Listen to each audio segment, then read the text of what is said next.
What's going on, people? It is day 8 of the 0 to 10K challenge.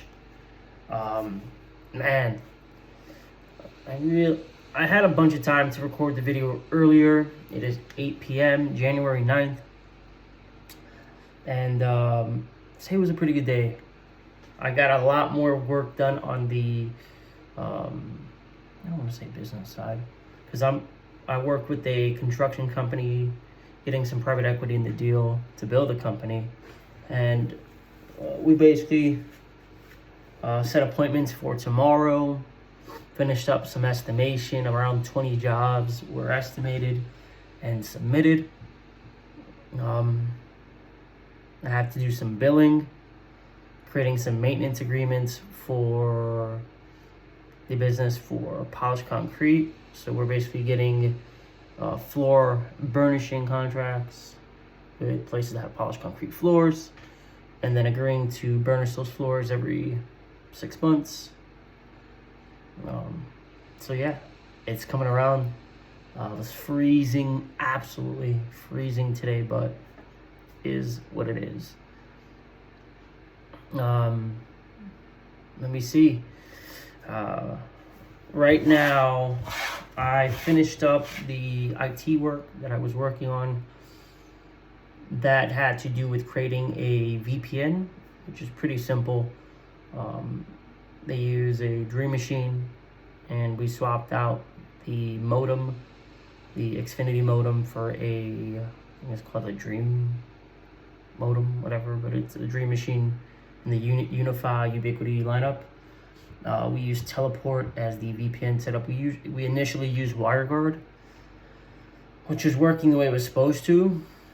Then I created a file path, migrated, and did a backup continuity test, or business continuity test for the data.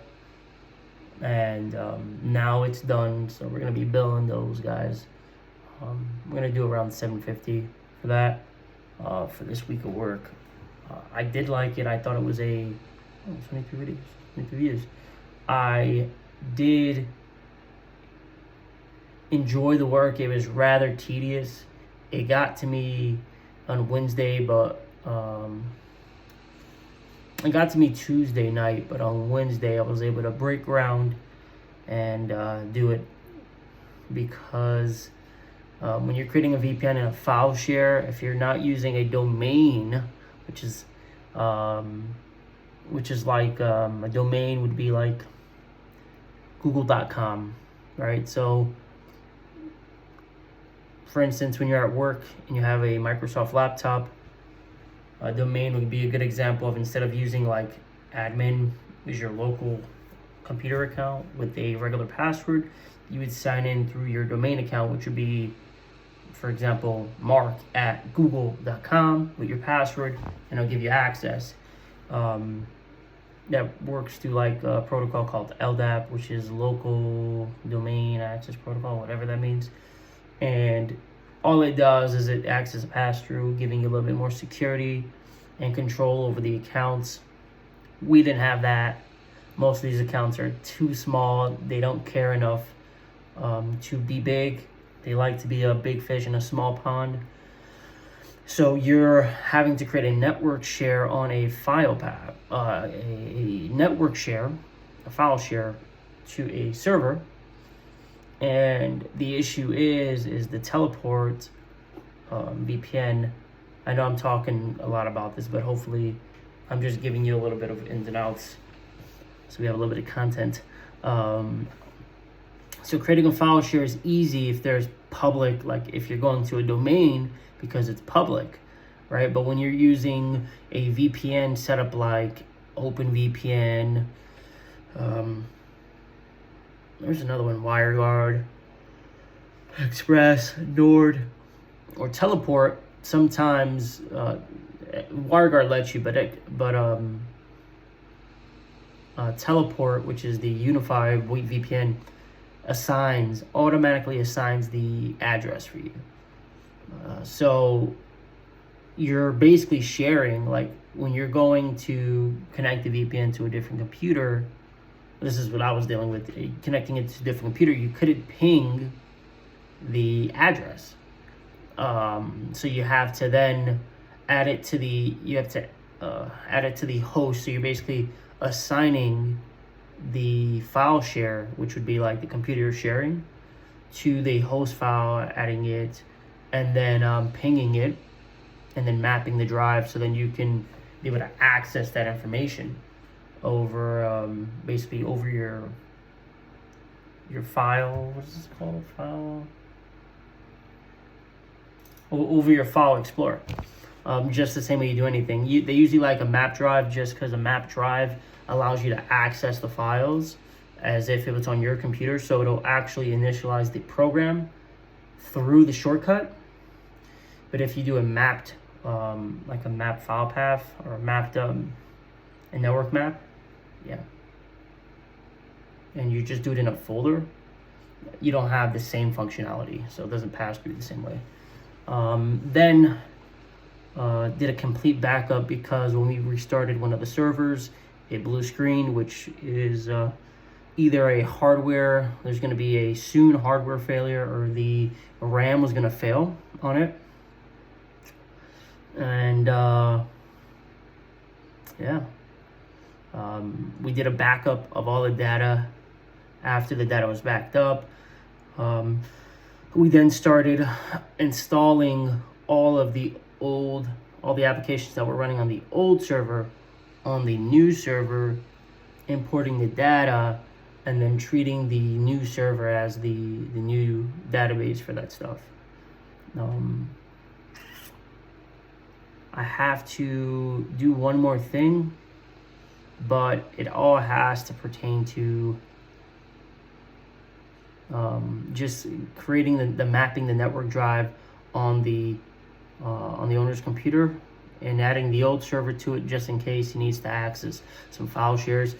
We backed everything up, and we made sure that we had all the data. So that line of work is really called business continuity, because it's more like disaster recovery. It's not it, but you're backing everything up, and then you're testing the backups. You're making sure you can access the data. I know this is a little bit more, probably not the content you're expecting, but the skills that you have will pay you in accordance to what you know. And it's kind of that way.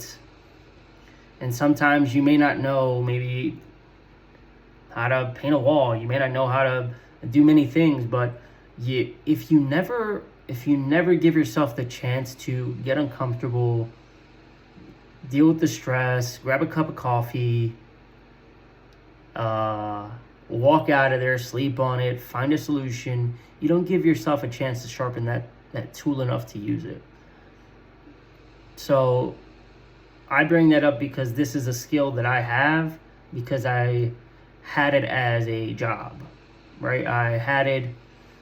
I've always been really good with computers, meaning I don't want to say good with computers, but I've always worked on my own stuff. I jailbreak my phones, homebrewed my Android devices, always did funny stuff with them.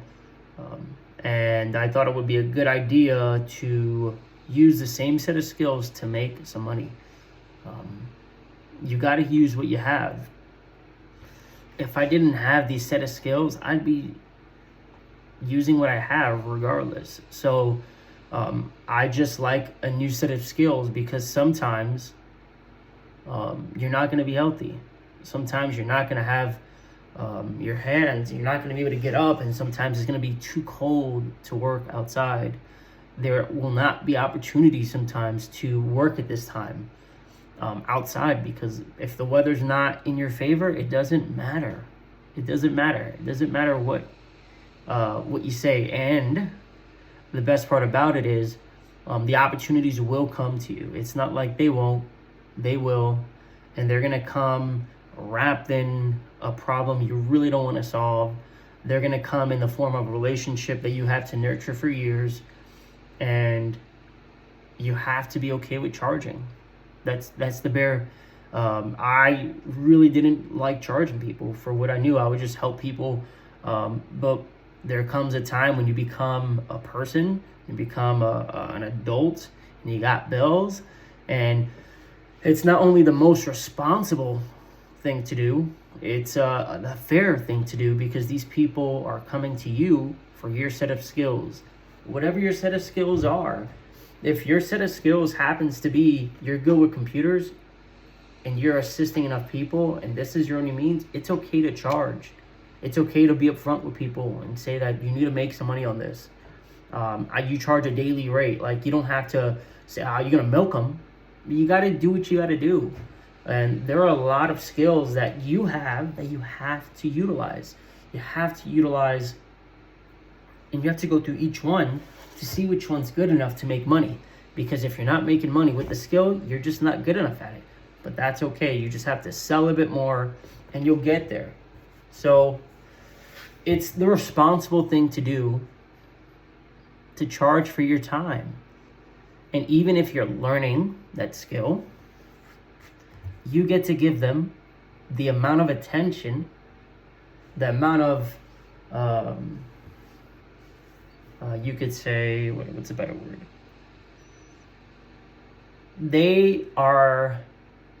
Some people are okay with working with novices if they like the person. If they like you, they're okay with you painting their house. Like, they know you're not gonna do wrong by them. They know you're gonna pick up the phone. They know they could trust you with that. And being a good person in this day and age is so important. Having integrity, having character. Character is basically who you are, what other people say about you, right? And it's about like what you do behind closed doors. And integrity is kind of the same thing. Doing the right thing in front of people and behind people. Standing behind what you say and saying what you mean and meaning what you say. There are probably other ways to skin that cat, but I've operated with integrity many times. And it's just like who you become, right? Because you work that muscle, you work that skill so much, it becomes a muscle and you can't forget it. It's like breathing, and it just becomes a part of who you are. Right now, here's the cool part. I proposed my first web design client, but I've done this stuff for myself and for some other business ventures, so I'm pretty much okay with charging just because I know what I'm willing to deliver. I know the type of quality I stick to. Like, for instance, I'll give you one of the business ventures that we did. So we worked in this company called Just Moving, which was just supposed to be a moving, you could say a broker, but more like a moving broker. And I'm the technology arm, and basically the sales arm of it, but I created the website, which is really just a landing page, a ClickFunnels. It was a funnel with a opt-in, a bridge page, and then a thank you page. So there was no upsells. You were the upsell. But that's kind of how those services work. Each sell, each data or qualified lead that you speak to confirmed are worth dollars. And I created from scratch just because sometimes you don't know certain things. So when you don't know certain things, it's really hard to describe it. And I'm only bringing this up because if it's really hard to describe what you need, if you can't describe it, no matter how many Google searches or Chat GPT questions, you're not going to get the answer you want. That's the bare minimum. So I had to build it from scratch because I didn't know how to properly ask questions or what I was asking for. So I built a chatbot on that to basically act as a moving guide. Built it from scratch using make.com, using webhooks and APIs, calling a webhook that you'd enter information, that a webhook basically grabs, like you create a box, right, that receives information. like a chat box. And once you put it in, the webhook would be, once the information is submitted, like you click, hey, need help, enter, that's a webhook. And then you need a webhook to grab it and send that information somewhere, relay it, so then you can send it back. If there's another person on it, you don't need a webhook. It's really just a automated, like a you can say like a cashier, but if the cashier is not a person, you need to take that information and give it to a database, you could say, like an FAQ. So then it gives you like static information, like hours of operation, we're open from this time to this time, you're locked out of your account, like stuff like that. If it's not a person, you do it that way. Or I connected it to a Claude or ChatGPT. I prompted it, basically I gave it all the context, saying, I talked to the chatbot saying, hey, you're a moving expert, do this. Then what I did is, you then have to, in the input, you basically give it a prompt. You tell it what it is, how to act, and what to do. And then on the bottom portion, which is the output, is the actual response or the question that it got. So, I need help moving to Florida. What I did is I grabbed that response, prompted it with, hey, you're a moving expert, give these people moving advice, cost, hard cost, or rough estimated cost with as little information as possible. Meaning no name needed, no phone number needed, just get them a price immediately. And it did. Usually most part asks like 3 or 4 questions, and then you had a rough price of moving from coast to coast. Issue is, I even funneled traffic through it, but we're gonna get there. And with this, so then what you do is, after it asks the question to Claude and you prompt it, you give it to another bot, which is another ChatGPT bot or Claude bot. I use Claude. They're good at different things. Like ChatGPT is usually good at like coding and problem solving. Copilot, which is Microsoft's, idea creation, not really good at coding, won't spit you back any code, and really vague with some of the responses. But they're good because if you ask them to give you template drafts, hey, write me up a legal law complaint, it'll do it. It won't even say it's a language model. But if you do that with ChatGPT, it's to say it's a language model and this is not legal advice, they won't do it. So you gotta like pester them and ask like really sneaky ways to get it from them. And Claude is really good at coding, just like really good at coding, so you can't beat it. But let's move forward. And you basically give your prompt, the information, the output, like the question, and you telling it how to interact with that question. It has a response, and then you feed that to the next bot to then respond to the chat. And it worked great. To me, it worked phenomenal. I made sure the chat looked like it looked like an iMessage group chat. So you basically, hey, we help you move, ask our chatbot below, sign some information here, we'll see what we can do for you. Great business. I mean, if you're a mover. If you're a broker, it's getting tougher, but we got, I think, 1 opt-in, but I'm pretty sure my pixel was messed up because it said I had like 700, 800 conversions, but I had nothing like on the back end. So I was livid because I had 1 person convert in 3 months, but on my Facebook pixel page that was set up for conversions, for leads, whatever, it said I had 800. So I was pissed off, and we spent like about $1,000 in leads. I built the website, maybe $50 in monthly costs over 3 months. So it was 1,000 ads. Like hard cost was like $1,500 over from September to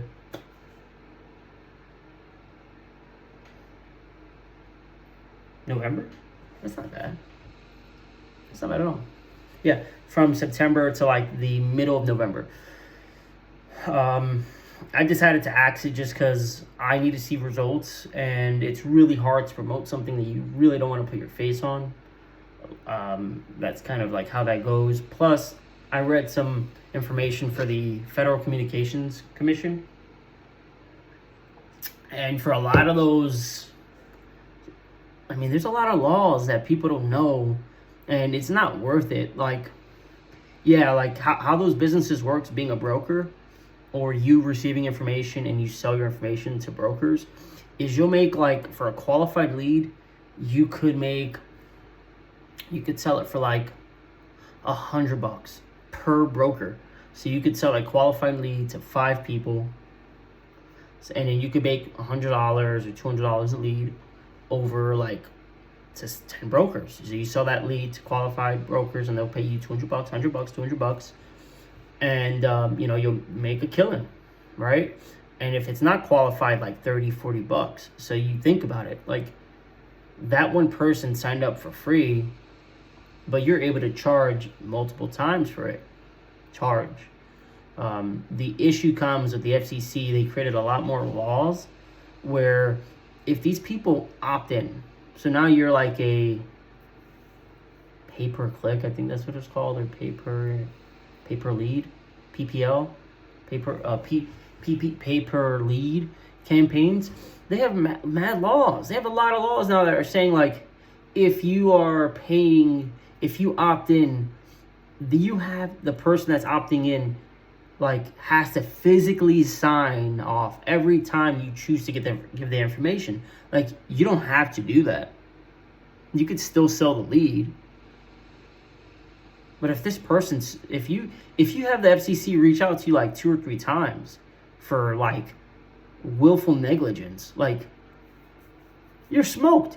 You thought you made a killing. You made like what, 10 grand, 20 grand, and then you get your first complaint and they hit you with like willful negligence for like $100,000 and you're out of business. Like, it's not worth it, not worth the squeeze.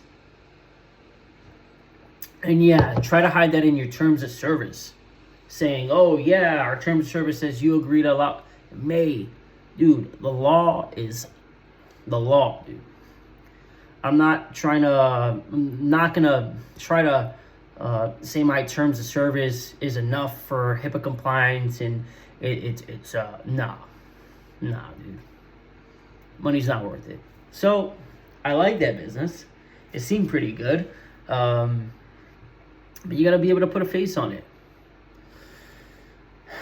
We wanted to basically become our own lead generators, but we were going to start by doing that. We had some money. We had a lot of money pooled, but I just didn't think it was worth it in the grand scheme of things to have like 2-3 months of no ads. I'm tinkering with it, just like not my business. But we're gonna figure it out. We're gonna make $1 from it. But we're doing it with paid ads, so it's a pay-per-click.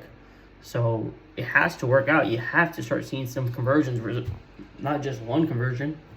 But it was good. It was a good time, and we did it at a weird time. Like moving companies, just like construction companies, no one wants to freaking move in the winter. Just not happening. Just like it ain't happening, brother.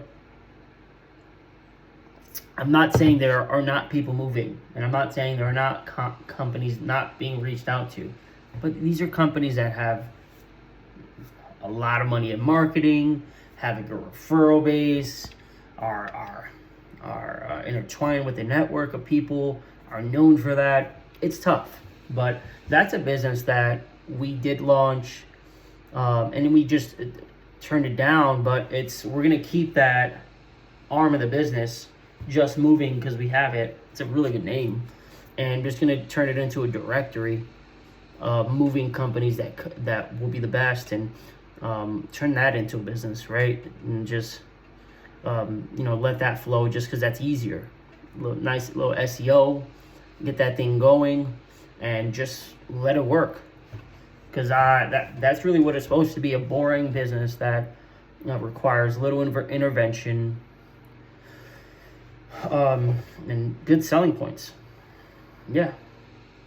Wait 1 second. I'm thirsty, man. That's something that I definitely plan on implementing. Aside from that, I'm gonna start talking about the construction biz. We are going from, we had $1 million this year, 1.2 last, but there are issues, clear, blatant issues, and a lot of things that we changed in this company. A lot of things, to be honest. When I got into this company in April, you have to do so many things. For one, you have to earn the trust of the person. So I didn't just start off saying I'm a partner here.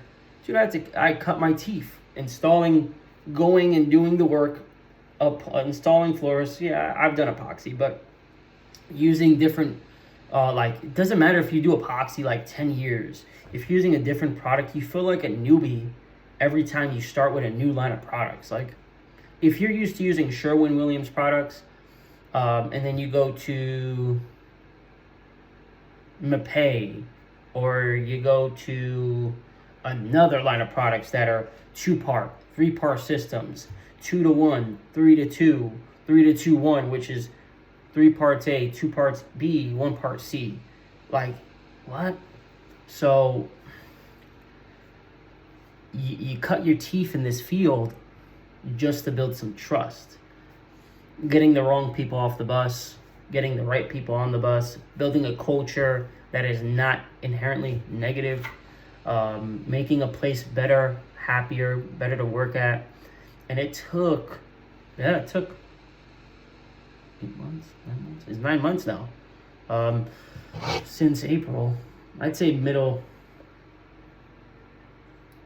13th. And it took a lot of work. A lot of selling, a lot of physical work, but it's a choice, right? You get to choose. You get to earn or learn. And you assign a dollar amount on there that's good enough for you to live. And you learn as much as you can. You build trust, you build your equity through sweat. And you begin showing with your actions that you are definitely capable. But we're busy. Let's get it done. I've installed countless epoxy floors, polished concrete floors, sold 200-300 contracts this year, like commercial jobs, maintenance contracts, speaking with GCs, commercial estimating. Like, this is the beast that you're in. And if you have a commercial construction company, like, I have a lot of experience with this. This is just like what I cut my teeth on, and this is how I learned. I'm probably going to speak more about it tomorrow, just because it's easy to record in the morning, because that's what I'm doing day to day, and I'll kind of walk you through what I'm doing to build this thing. God, I didn't drink any water all day. But it takes a decent amount of work. And through all those decisions to assist and get dirty, build trust, you get to a point where, you have, I don't want to say leeway, but it's cold right now, right? It's the middle of winter, it's 10 degrees outside, and I get to work from home on my computer, commercial estimating, doing sales, but it takes, you have to have some discipline. Yeah, you're not working 10, 12 hours a day, but you physically have to be your own boss. You can't just ruin your reputation because you want to be lazy one day.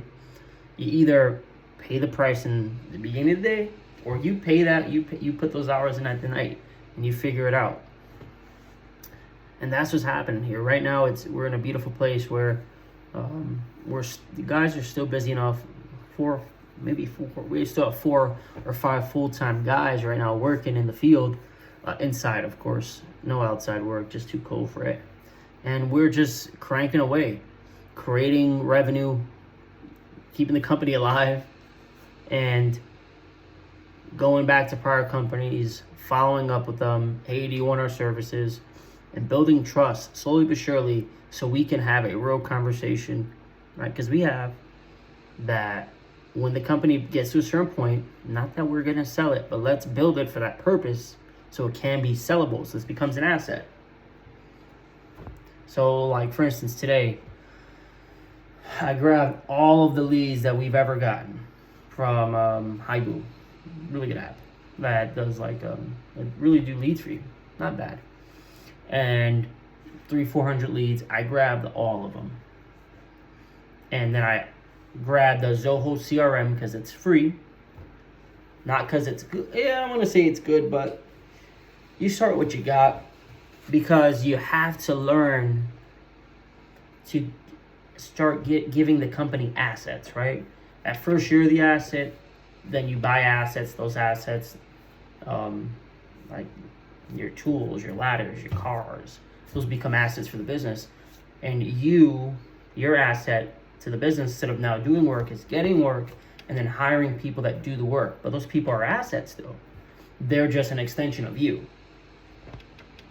or an extension of the machine, you could say.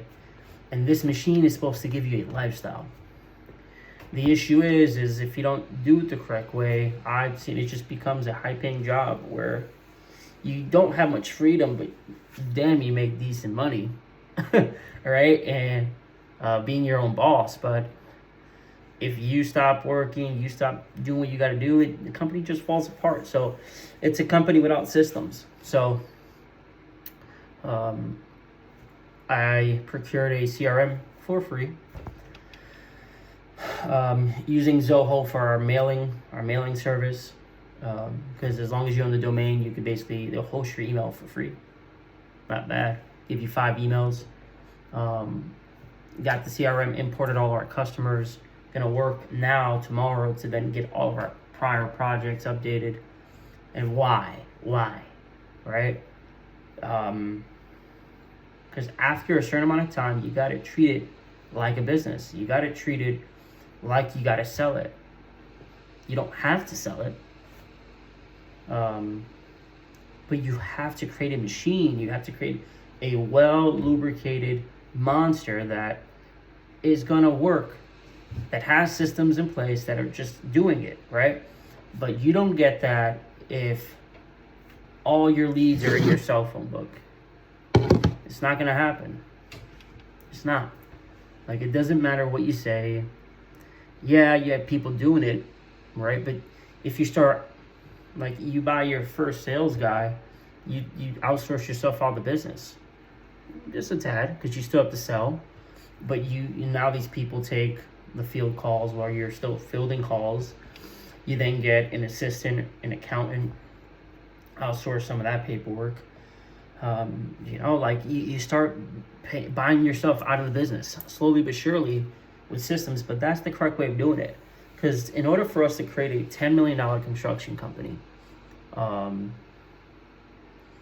in the Northeast, you gotta it's not gonna be by mistake. Like, yeah, you beat your head against the wall, 1.2 in revenue, yeah, like with one channel, which is just Facebook, and maybe another channel like local commercials. Yeah, like that's great. That's phenomenal. Let's get it more efficient. Let's get way more efficient. Let's add some commercial jobs, which is my realm. We're gonna get there. We're gonna 100% we'll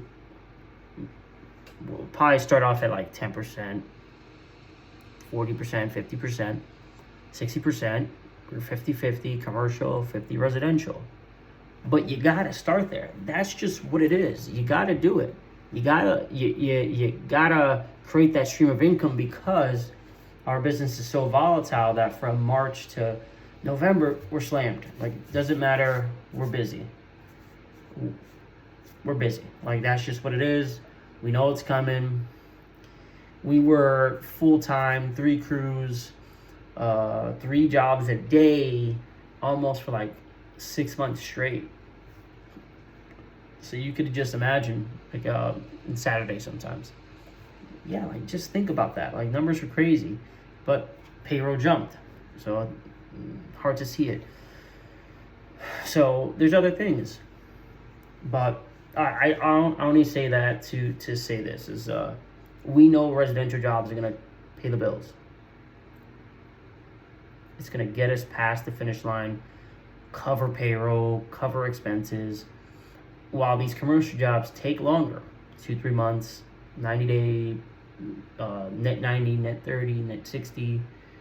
You're gonna have to wait for that money, but you're waiting and you're getting it, right? So you're getting a fatter chunk of money over time, where these residential jobs are keeping you alive, keeping the money coming in, where these commercial jobs are creating like a fatter piggy bank.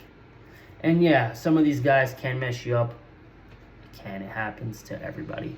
You do your best to cross your T's and dot your I's. You do your best to do great work.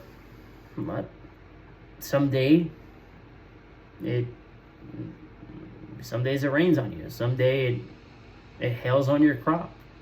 And you could have been a great farmer all year, and the day before you harvest it hails. It happens. All you could do is you keep that in mind for a bad day. You try to prepare, and when the day comes, you just adapt. You pivot.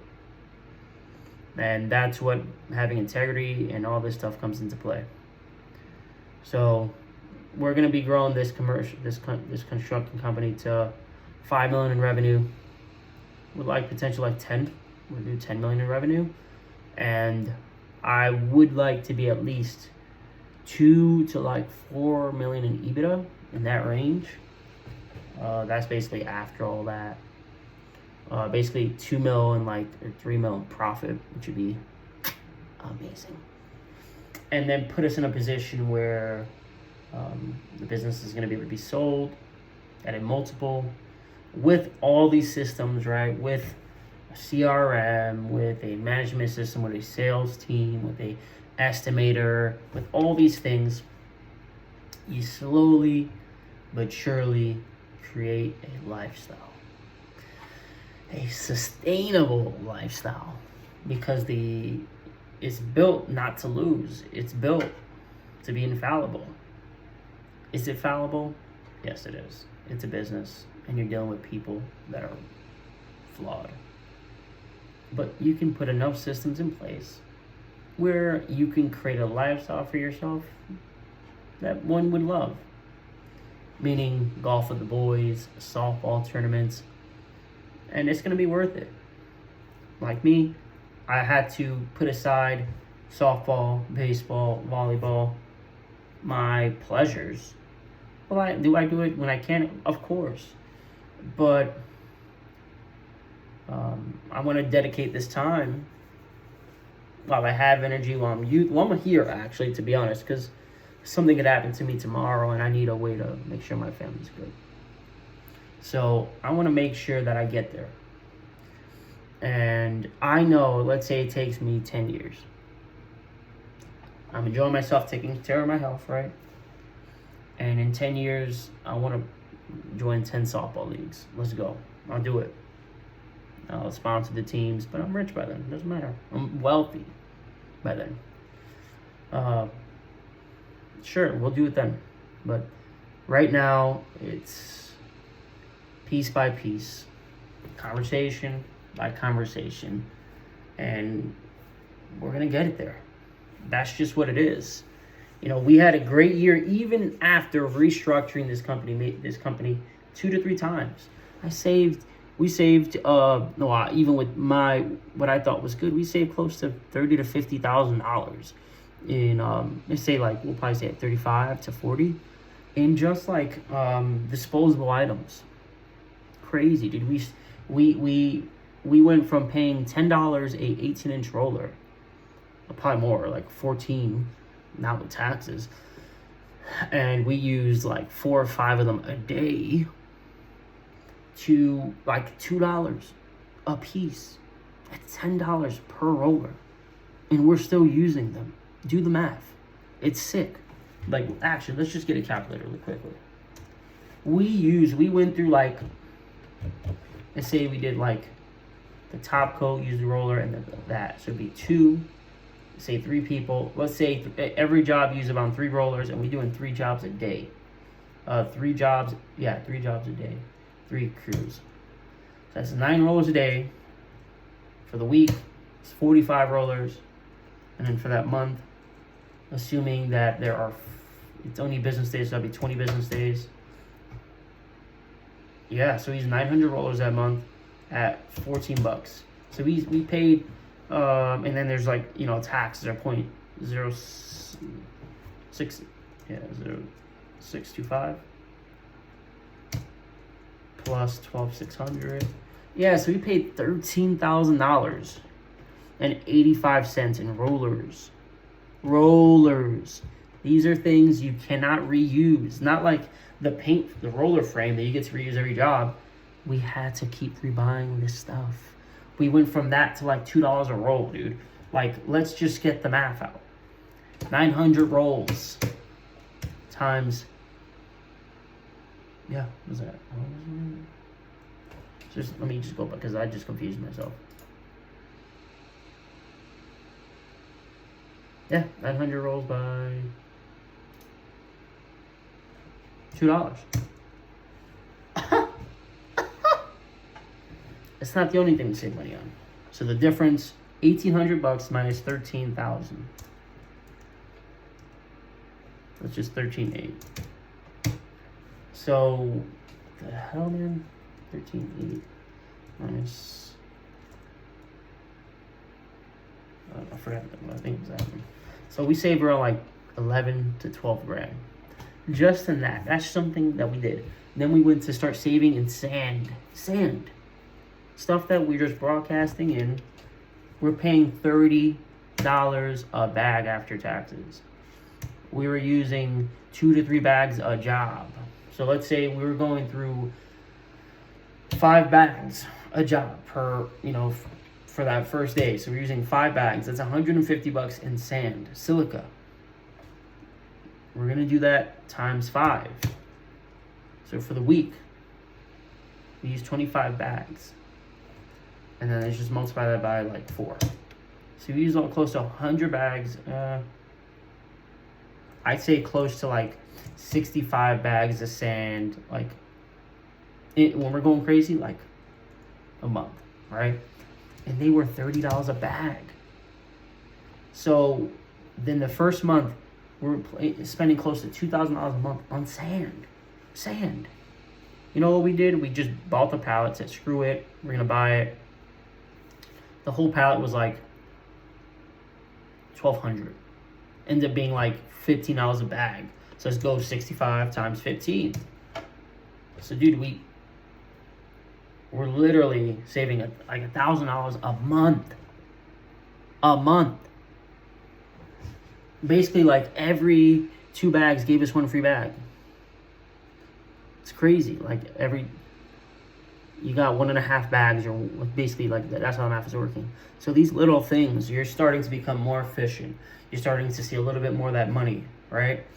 Then we go to like chip brushes, and instead of buying it at there, we're buying 1,000 chip brushes for like $100, right? Like instead of buying $2 a chip brush, like you start seeing the real money savings, true savings. Like just on those few things alone, I paid for my position, 100%. And these little things, they add up where you're just making it a little bit more efficient. You're just going through the expendables. Oh, let's see how we could get these bags cheaper. Let's see where we can get this cheaper. Let's see. And then you bring everything to buckets, dude. Buckets. We went from, oh my God. Oh, so buckets are disgusting. They're so expensive. Like, we've definitely spent over like 40 grand in buckets. To like under like $1,000 after it's all said and done. Buying them, like, yeah, they break, but dude, they're a fraction of the cost than gloves. We're buying a bunch of gloves. We go from spending $14 a fucking box for, sorry for my French, a box for gloves. It's crazy, dude. To $5 a box. I paid for myself. Done. I'm good. I could have stopped right there, but we continue. Right? But I know this is a rather long one, but I hope that you guys got what you like from it, and hopefully you guys get to enjoy this, where I take this company from $0 to 10 mil, and you're gonna get to see how I do that. You're also gonna see the other things that I'm doing to make 0 to 10K this year, and growing a company, right? Building my own thing on the side. Crazy as it sounds, I'm a masochist. I'm a sucker for pain. But this is what we're going to be doing. We're going to be documenting it. You guys get to keep me accountable. I get to keep you accountable. I'm going to be planning on launching a group. But just for now, just stick along. Lost the journey. I'm going to be documenting every day. Doing my best to stay accountable. Doing my best to stay posting every day. Just because I didn't really want to record today, but I put the phone down and kind of let you know what was happening. If you guys like this content, don't forget to like and subscribe. Bye-bye.